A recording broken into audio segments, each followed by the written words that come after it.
the Lizzie Borden House.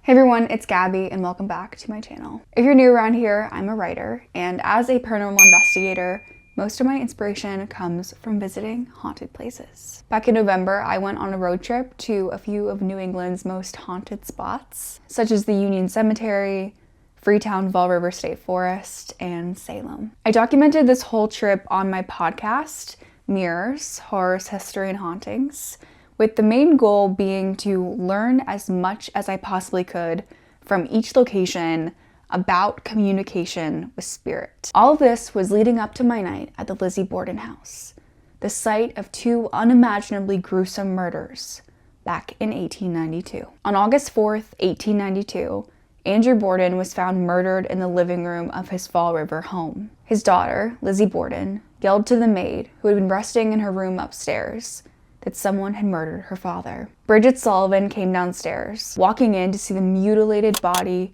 of Andrew Borden. It wasn't until later that Abby Borden, Andrew's wife and Lizzie's stepmother, would too be found dead in the upstairs guest room. The main suspect in this case was Lizzie Borden herself, although she was eventually acquitted, and these murders have since remained unsolved, leaving this house, the scene of the crime, humming with energy. However, even knowing that the Lizzie Borden house tops most haunted lists, I could have never predicted what was going to happen to me in this house. Hey everybody, it's Gabby, and I am here at the Lizzie Borden house in Fall River, Massachusetts.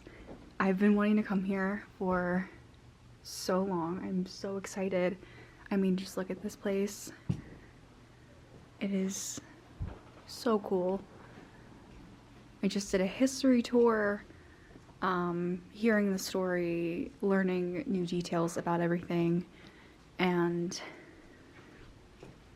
I am really looking forward to spending the night here and trying to communicate with the spirits. So this is where Mr. Borden was murdered, and as you can see, there is a mannequin depicting his body. I did put a REM pod here, which actually will detect if something is touching it, like that. So I will be able to tell if someone is on that couch. But we will walk around and check out some other parts of the house for the moment. These are all pictures of Lizzie Borden herself. And up here is said to be her favorite photo of herself. I just heard a thump up here. I don't know what that was.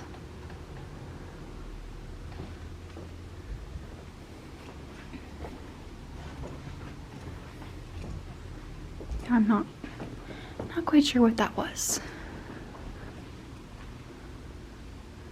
Okay. I just heard something out here too.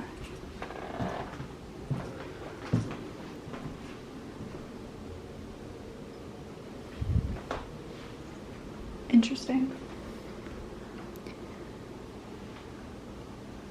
So this is the kitchen, and what actually led to Lizzie Borden going to trial for the murder of her father and stepmother was that she burned a dress the day after the murders, and she claimed that it was a dress that got paint on it and she couldn't really, do anything with it, which is strange because at that time you would have, ripped up the dress, used it for rags, used it for cleaning, but she burned it, and that was obviously not the best decision, made her appear quite guilty. So it'll be interesting if there's any activity around the stove.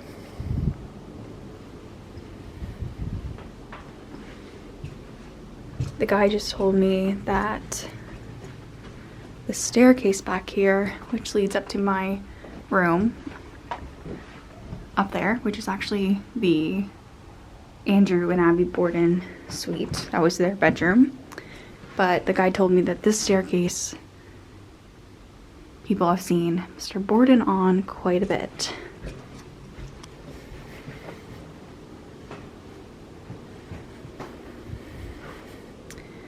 Yeah, I am the only one downstairs, so I'm not quite sure what those noises were. Haven't had any activity with the REM pod.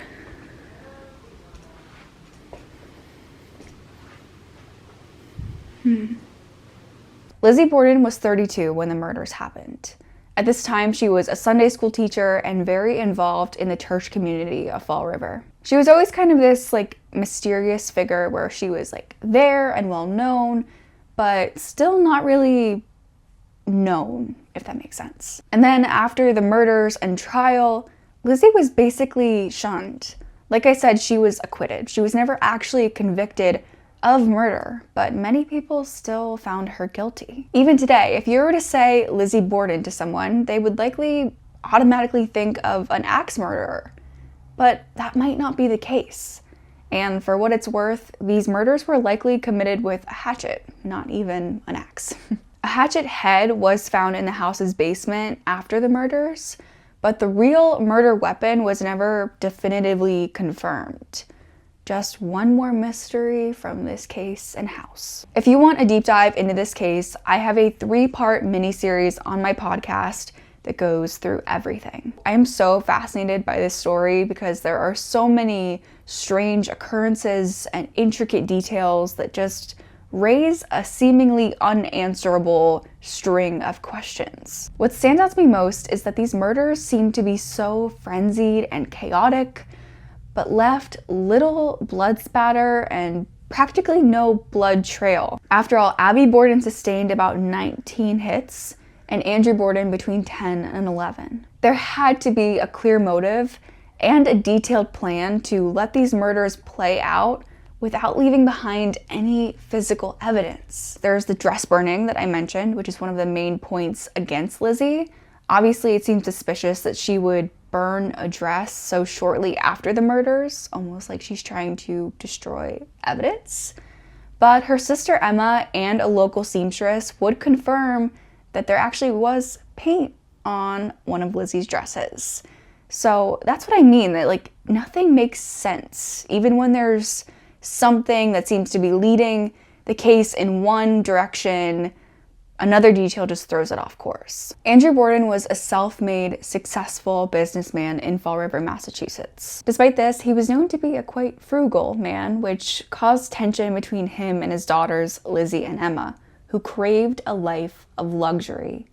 They absolutely despised that they lived more like a middle-class family. Lizzie and Emma's birth mother, Sarah Borden, died when they were children, and Andrew Borden remarried a woman named Abby Durfee Gray. Abby didn't come from wealth and was considered a spinster in town. Lizzie and Emma worried that she was taking advantage of their family's finances, and it really didn't help that Andrew transferred ownership of one of his rental properties to Abby. It's pretty clear that the Borden daughters didn't like Abby, which is seen as the main motive Lizzie would have had to commit murder. I started out my investigation trying specifically to get Andrew Borden to come forward, although there was another spirit who was more eager to communicate.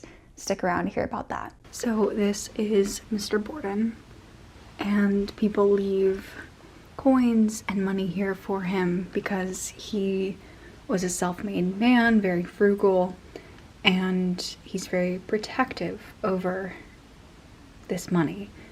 It's said that if you move his coins, that kind of stirs him up a little bit. So,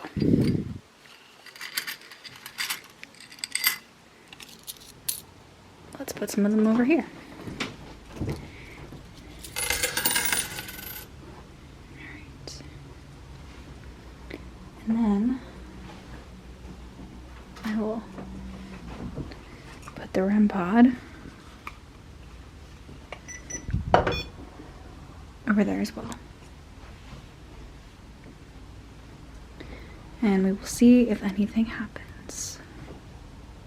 There's actually a note in the room that someone didn't have any change with them, so they didn't leave any offerings in the room. And they're saying that everything started to go wrong when they left. So they actually sent some coins to the house, hoping that that would bring some peace. The Lizzie Borden House today is an operating bed and breakfast that hosts history tours, paranormal investigations, and welcomes overnight guests. Activity is frequently reported in the home, specifically around spots connected to the murders. Although this couch isn't original to the home, it is an exact replica and is the spot where Mr. Borden was murdered. Cold spots, shadow figures, and other evidence of residual energy often happens around the couch. There's also the John Morse room, the guest room where Abby was attacked from behind while making the bed. She would have been killed before Andrew, left lying face down on the floor in a pool of blood until her body was discovered. The third floor is also a paranormal hotspot, but for a totally different reason. A lesser known murder actually occurred next door. A woman named Eliza Darling Borden, who is apparently Lizzie's great aunt, actually took her own life and left 2 of her children to drown in the basement of the house next door. So while this didn't even happen at the Lizzie Borden house, the heaviness of such a tragedy seems to manifest on the 3rd floor. It's like this house attracts spiritual energy, potentially because of the portal mirror room downstairs. Investigators on this floor have made contact with children spirits, who sometimes do bring a more playful energy, but there's also just this like suffocating feeling on this floor, which you'll see me experiencing in this clip. I am now in Bridget's room. Bridget was the maid, and she was up here on the 3rd floor, not treated the best by the Borden family. She was Irish, so there was prejudice against her in that sense, and she was just kind of shut away up here.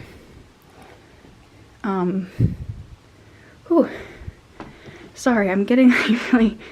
Standing up here during the tour, I got super dizzy, and I'm feeling it now too. Like, there's just something about this floor in general. I think the guide said the same thing. She was like, I get dizzy, I get nauseous on that floor, and I experienced that standing right in here, and I'm even like getting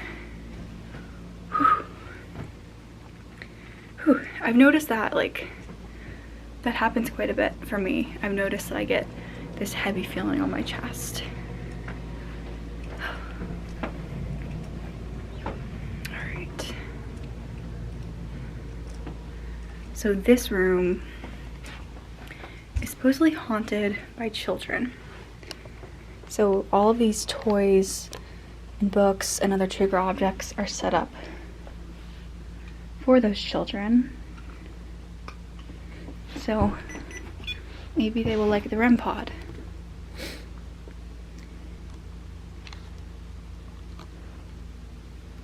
Hello, my name is Gabby.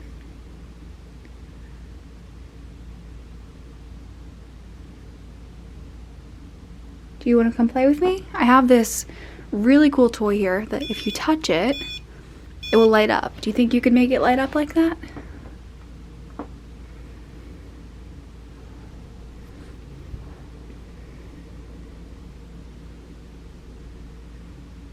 Back downstairs, this happened.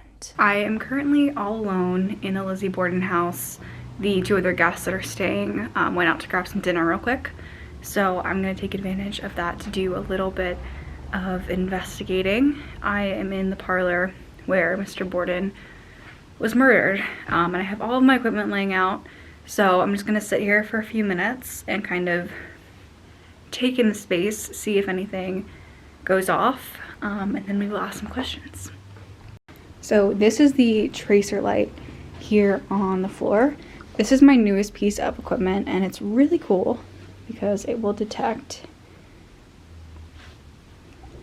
where you are walking. So it sees the actual trajectory of footsteps. It is really cool.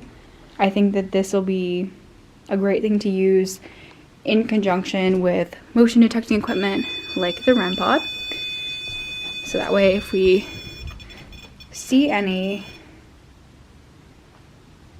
I don't know what that was. If it detects any motion and also shows movement on the tracer light, that would be pretty cool. Here I have the EMF detector, classic ghost hunting equipment that basically lights up when it detects electromagnetic energy. So like my phone here, spiking. That light just went out. I wasn't filming because I was coming over to these stairs and I hear something upstairs. I don't know what it is. Let's go check it out. So when coming up the stairs, they would have looked over and seen Mrs. Borden's body under the bed. This is the John Morris room. This is where Mrs. Borden was standing making the bed when she was murdered. And her body laid right here, as you can see in the crime scene photo. This room definitely has a heavy feeling to it. I don't quite know how to describe it. It's not, I don't know, it's not the type of feeling where I'm like, oh, I need to leave, but it just is different in this room.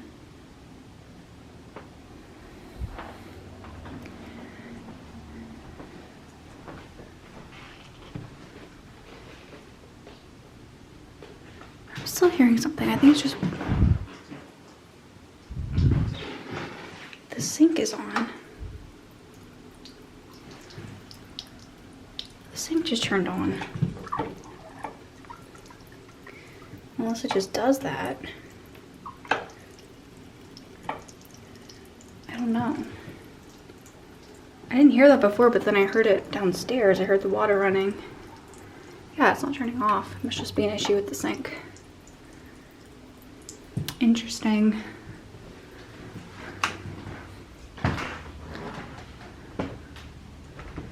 But that is the John Morris room.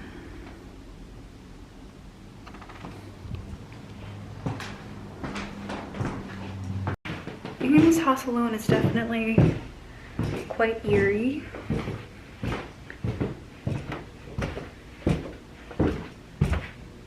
I didn't anticipate having any time in here by myself, so this is really cool. None of the furniture here is original, but the walls, the woodwork, the bones of this house is original. The foundation, and then these radiators were put in by Mr. Borden, so those as well are original. But all of the furniture was added in, and the goal is to make it look as true to how the house would have looked during the murders as possible. It's fascinating walking around and just seeing all of the detail that has been put into each room of this place. And then there's lots of artifacts. These are recreations of what Abby and Andrew's skulls actually looked like.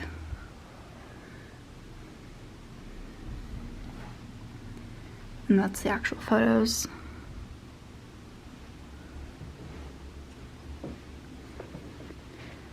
There's the crime scene pictures,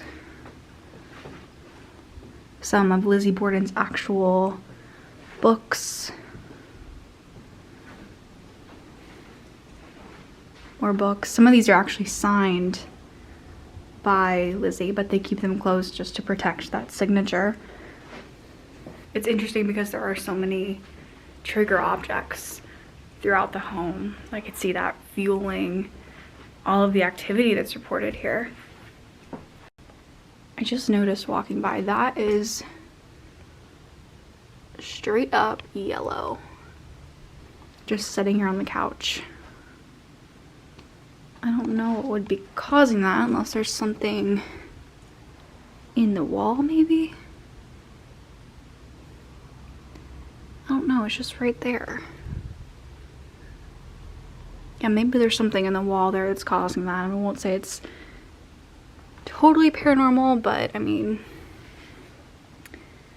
this is the spot where Mr. Borden was murdered, so.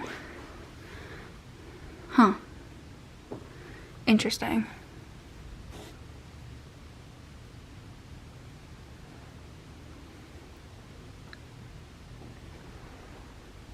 Now I'm hearing water dripping in here.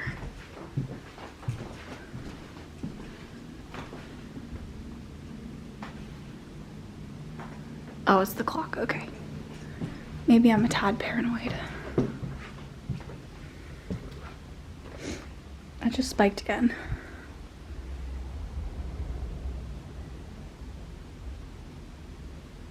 It's gotta be something with the walls or the doors or something causing some wiring in the walls or something. I don't know, I've never seen this spike this much though, and I don't have my phone anywhere near me. I don't think it's the camera, because it wasn't even near the camera, so I don't know, that's strange.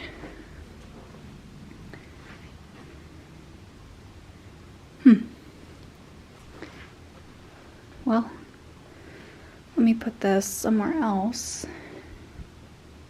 Put it over there. Move to the second green.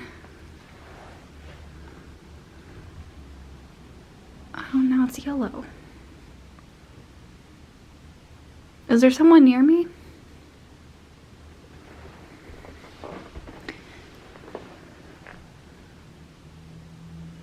If there's someone here, could you make that REM pod light up? Here, let me show you how it works. If you just go up here, touch that light, this metal rod, it'll light up and let me know that you're here.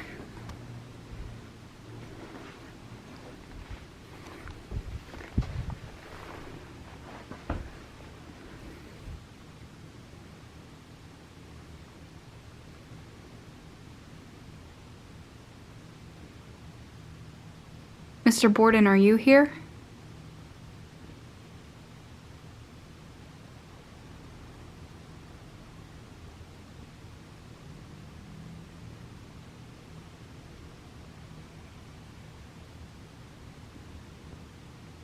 Oh, that was my hand. If you saw that shadow in the corner, that was my hand. So I also have another new device. This is called the spike pod. Get it on. So that is supposed to answer yes or no questions.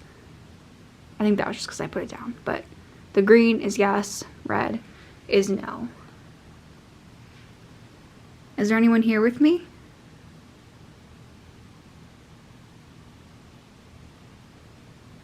My name is Gabby. I'm here just because I would like to learn more about all of you and your story, your family, your home.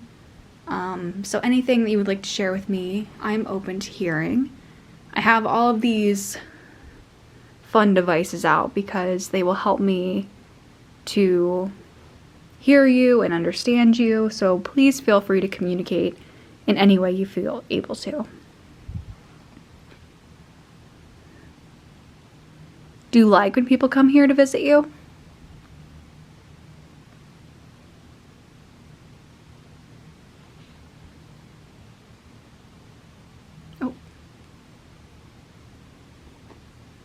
I'm pretty sure that that is a change in temperature.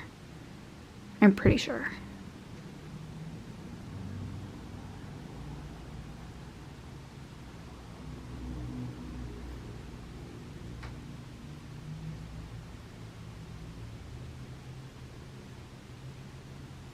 Just a creaking above me, but I mean, it's an old house. I'm sure it's just that.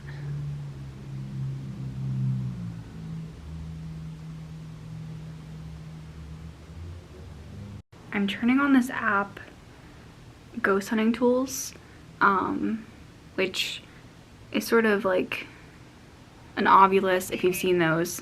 Oh, it said yes. I don't know. It spits out words, and I know there's a lot of discussion around whether these apps are genuine or not.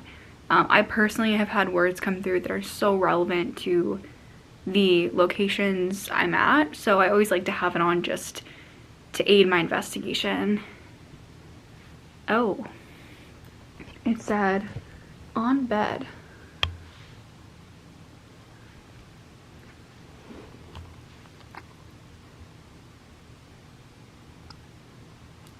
Who's on the bed?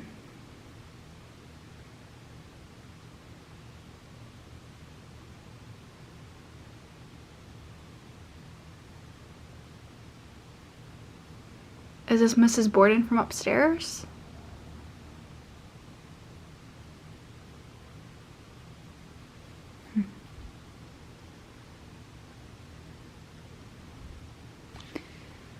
Spiking. Again, I think it's just interesting to see if anything comes through that's relevant to any communication you're having.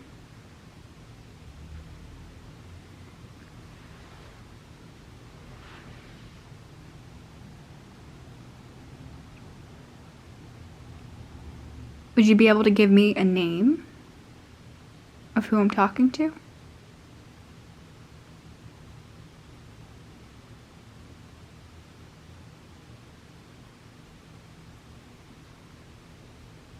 Sophia.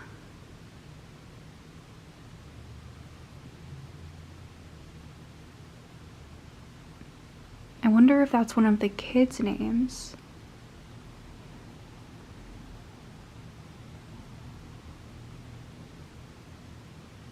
Sophia, what's your connection to this house? Why are you here? I'm not seeing a Sophia.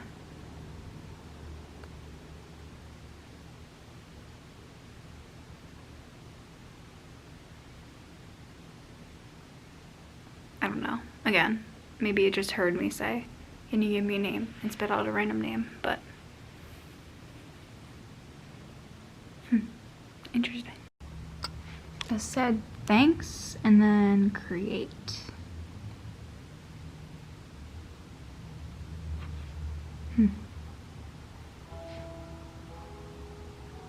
Hear the church bells outside.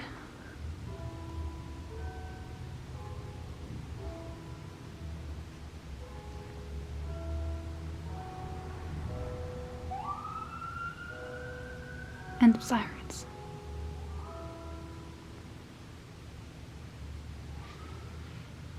Teenager.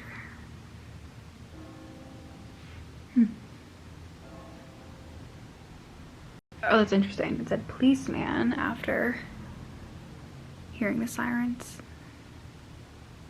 And then Emily. Again, it could just be saying random things, I don't know.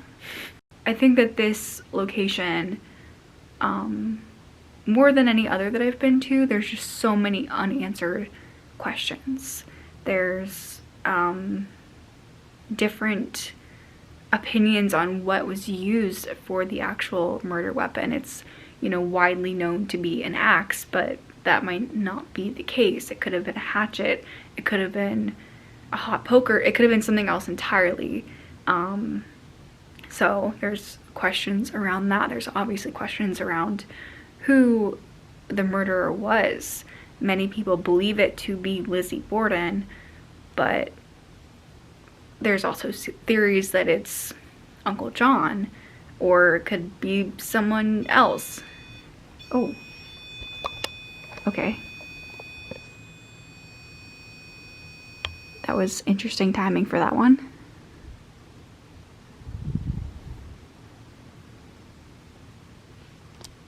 Is this Uncle John? Could you make that light up again?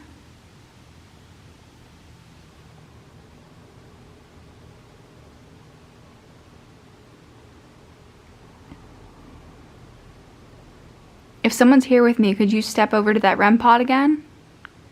If you touch that light, it'll light up for me again. How about you do it in 3, 2, 1.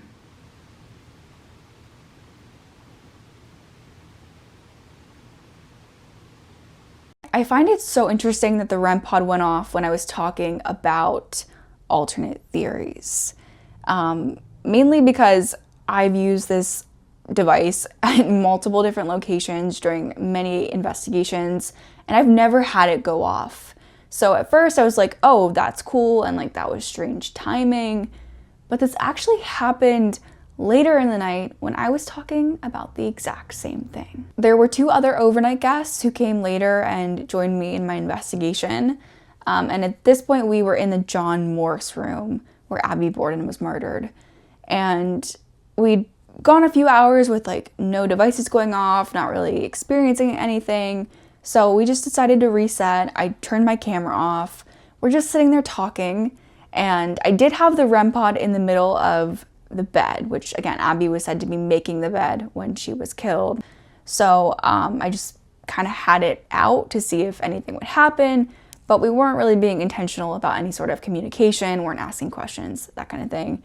But I did start to tell them about the John Morse theory, and that REM pod went off right on time. John Morse was Lizzie and Emma's uncle on their biological mother's side. He unexpectedly showed up to the house on August 3rd, the day before the murders, to discuss business with Andrew. He stayed overnight in the guest room, joined Abby and Andrew for breakfast, and then was out in town to visit relatives when the murders happened. So he had an alibi, but that alibi was oddly specific.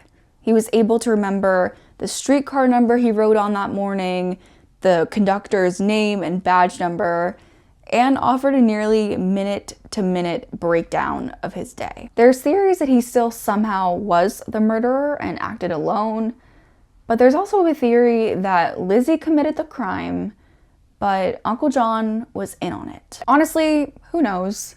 I truly don't know where I even really stand with this case, just because there's so much to it, but I do find it interesting that most of the activity we had equipment-wise was in response to talking about John Morse. I think if anything, it just encouraged me to look at lots of different possibilities when researching for my podcast. Okay, so now for a little paranormal story time, because I did not catch this on camera, which I think just goes to show that, like I've learned in many haunted locations, things happen when you least expect them to. So after having the REM pod go off in the John Morse room, we didn't have any more activity with our equipment.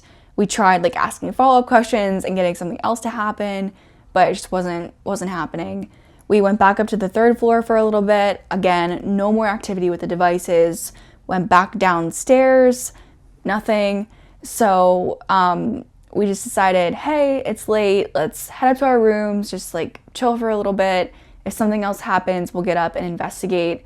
But for now, I think we already like had a pretty worthwhile investigation. So let's call it a night. There were 2 other guests, and they were staying in Lizzie and Emma's bedroom, which is right back to back with Andrew and Abby's bedroom where I was staying. So there's a door between the rooms, and we left that door open as we were like moving throughout the house. And we came up from the front, went through Lizzie and Emma's room, and as I'm walking through the door into Andrew and Abby's room, I noticed that the charger I have plugged into my camera is swinging back and forth. Like, it wasn't just like a casual, like, oh, it's like swaying back and forth. No, it was like that, like someone had pushed it. So I'm seeing that as we're walking back into the room, which I hadn't been in there for a while. They hadn't, obviously, and there was no one else in the house. I walk over and I'm trying to figure out what would have caused that. Like, no windows open, there's no wind, there's not like a draft right there. Even if there was, I don't think it would have like caused that much motion with the charger. Yeah, I'm like trying to figure that out, trying to debunk it. And I look back through the door into the Lizzie and Emma room. There's a cabinet that's sitting like right inside the door on that side. So I can see it because the door's still open. One of the other guests starts to walk toward the cabinet, and I watch the cabinet go from like closed shut, and then it opens on its own. This girl is not remotely close enough to be touching it. Like, I was watching her too. No, this thing opened on its own. And again, like we go over, I'm trying to debunk it. I'm like, okay, this is like a heavy cabinet and it was shut tight. It hadn't happened at all before. Like if anyone that works at the Lizzie Borden House sees this and you can confirm that that actually does happen on its own, like please let me know. But no, like this, it was shut tight and then just like swings open. Like that took some force. We tried it on our own. That took some force to be able to do that. And it happened within seconds of me noticing the charger swinging back and forth. So it seemed like there was someone there that was kind of like moving between these two rooms and interacting with the stuff that we had out, or just, you know, doing what they would have been doing back in 1892. I initially thought of Bridget, like just going through the rooms and tidying things up, putting things away.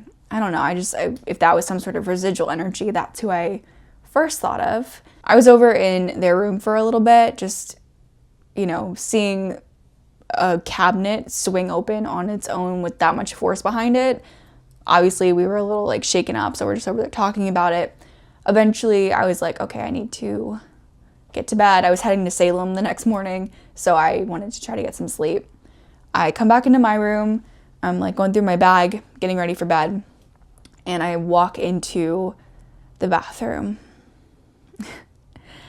And I felt someone rush up on me. Like to the point where I genuinely thought that one of the guests from next door had something else happen and was like running into my room to tell me about it. I feel like I heard footsteps too, but maybe that's just my mind like adding that in after the fact. But no matter what, like I felt like a gust of air and just that intuitive feeling that you get when there's someone right behind you. I felt that. I felt someone rush up on me.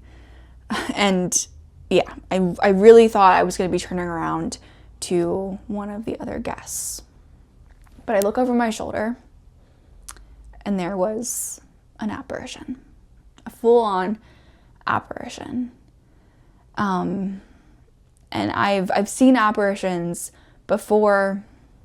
This one was so much different than any of the others that I've seen.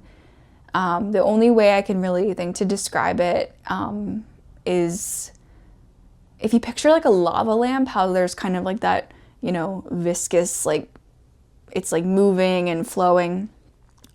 There was that sort of in like an outline of a figure. And then like, so there's that. It was like kind of golden, like orangish red color, flowing, moving around this figure, and then in between it was like a shadowy black. I was taken aback by, like, obviously, like, what am I looking at? Seeing this unexplainable thing before me, but also it being so different than any other paranormal manifestation I'd seen.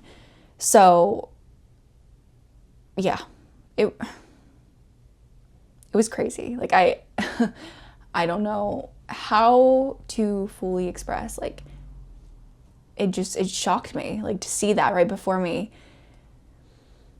And I can't fully explain this either, but I feel like it was Abby Borden. I really do. I think it was Abby Borden. I know I was in her room and it just kind of like fell into place to me that like there was someone with us that was like communicating and fighting hard to communicate when they really had something to say, because we didn't get a ton of activity with the equipment, but we did at very specific times with equipment that I rarely have go off. So there's that. And then just like when we are going back into our rooms, suddenly there's all this movement with the things in our rooms. It just like it felt like there was someone that was with us the whole night. And then I see that figure and it's like, to me, it was just like, that's Abby. That's Abby. It's Abby Borden. And the main like message that I take from that is that Abby is still in the house and just kind of like going about her life as she would have, because Abby was known to help Bridget with the like daily chores and tasks. So, you know, maybe that's why like things were moving and opening. Like, I don't know. I really do feel like it was Abby Borden. Yeah, so that happened. And then I told the other guests about it. We're all like that's crazy. And then I climbed into bed and I fell asleep, and I had like the best night of sleep I've had probably in my whole life, which maybe that just means that there's something wrong with me. I don't know. But also I kind of contribute that to Abby as well, as like maybe she was making me comfortable because I was a guest in her room. But yeah, like I fell asleep. I slept through the whole night, or the rest of the night, because it was probably like 3 a.m. by this point. And yeah, that was my experience in the Lizzie Borden house. If you ever have the chance to go to this house, let alone do an investigation, like definitely do it. As an investigator who, I mean, I live in Gettysburg, like I've had paranormal experiences. Something about this house was very unique to me, and like being there and learning about the story, I was so taken by this whole experience, and I haven't been able to stop thinking about it. The next morning before I left for Salem, I decided to stop and visit the graves of the Borden family. Good morning, everyone. I am now at the Oak Grove Cemetery to visit the Borden's graves. Here's the outside, and this is where Lizzie is actually buried. So we are gonna go visit her grave. There is truly nothing like walking in a New England cemetery on a November morning. Oh, just perfect. I mean, look at this. Stunning.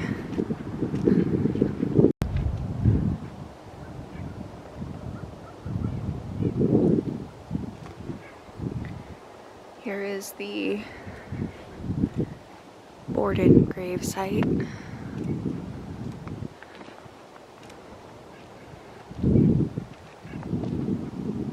Have Andrew and Abby.